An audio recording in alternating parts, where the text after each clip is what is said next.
The art market has a lot of its own rules, which create a rather unique set of dynamics in terms of how paintings are bought and sold. All the different channels of distribution for the art market are essential.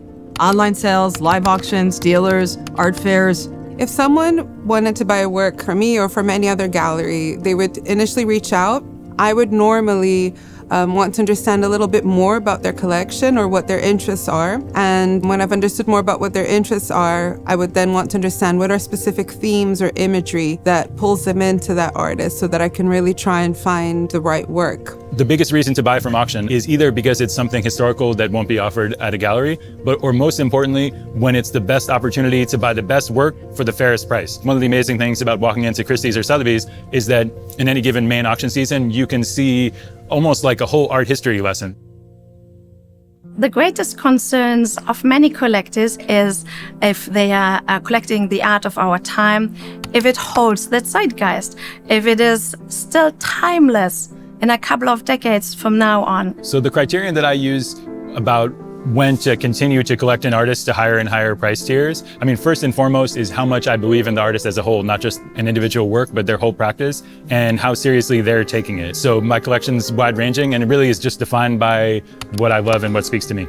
Those who are starting their collecting journey might be more willing to actually explore the masters of tomorrow. So many people are asking, so who is the next Picasso?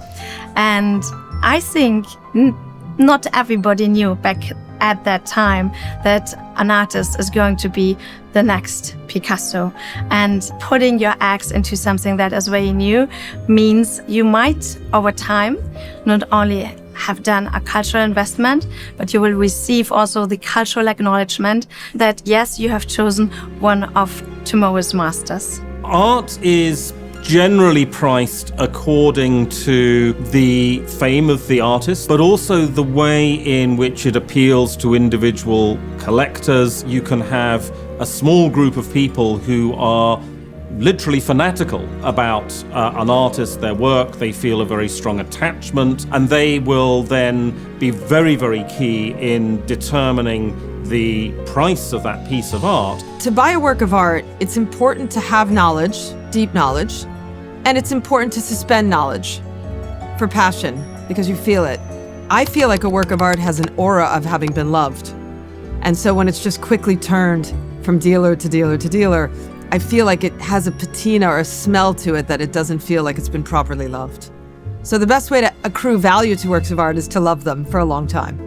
It certainly used to be very intimidating to try and come into the art world if you knew nothing about the price and you felt, well, I can't ask how much that costs because that's going to make me sound like an idiot. But because partly of the pandemic, the rise of online sales, there is a little bit more transparency coming through. There is a better understanding. Now, one of the things I think that has come out of that is that as we have cast aside a little bit of the fog of mystery that surrounds the art market, it's a little less intimidating to be going in. So by eroding that, I think we've already made some progress towards bringing in a new breed of collectors.